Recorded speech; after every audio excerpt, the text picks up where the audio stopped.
Kung binibigyan ka ng profesyon mo ng kahit konti man lang dangal, nagkakaroon ng recognition, pinagkakakitaan mo, lalo lumalaki yon, lalo mong mahalin ang trabaho mo. Hindi panahon para ilabas yung arte. Pagka yung kumpanya lumalaki, lalo mong mahalin, hindi hingi ka na ng hingi ng kung ano-ano mga impossible demands. To the point na, mag-welcome na kayo, nagsara na yung kumpanya, lahat kayo nawalan. Kailangan minamahal mo yan.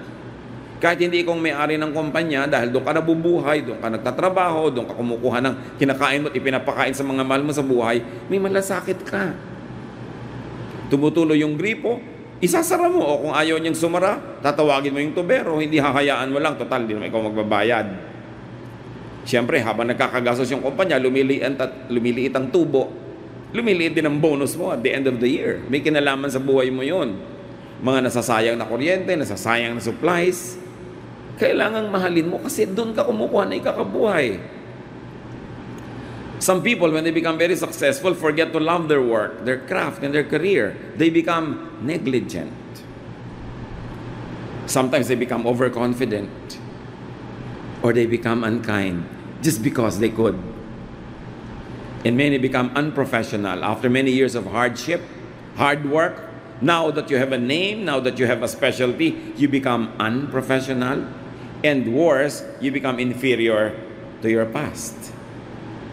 Yung mas maganda pa yung trabaho mo noon kesa ngayon, inferior ka ngayon kesa sa ikaw nung kahapon, hindi asenso yon, atras. Don't be proud. We brought nothing into the world. We cannot take anything out of the world. Lahat ng talent natin, hindi naman tayo gumawa. Diyos lang ang nagbigay. Kung nakarating man tayo sa mataas, malaki, magandang lugar sa buhay, dahil lang maraming nagtulong-tulong para tayo iangat.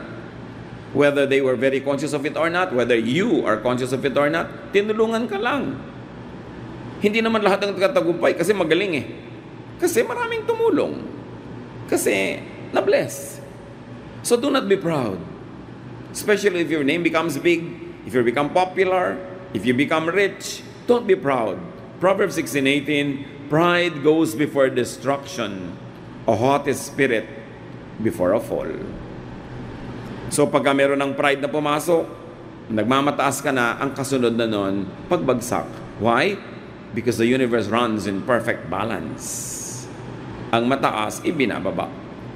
Romans 12:3, do not think of yourself more highly than you ought, but rather think of yourself with sober judgment.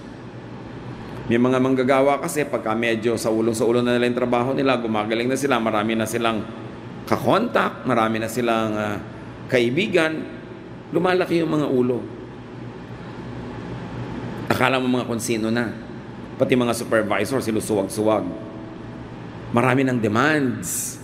But you always ask yourself this, are you really worth the salary, the increase, the share that you want?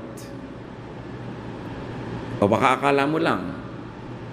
Akala nung iba ko manalagay sila sa isang magandang lugar na dumadaan yung lahat ng blessing doon, kaya nabe-bless dahil nandun sila. Hindi nila nare-realize, kaya sila nabe-bless kasi nandun sila.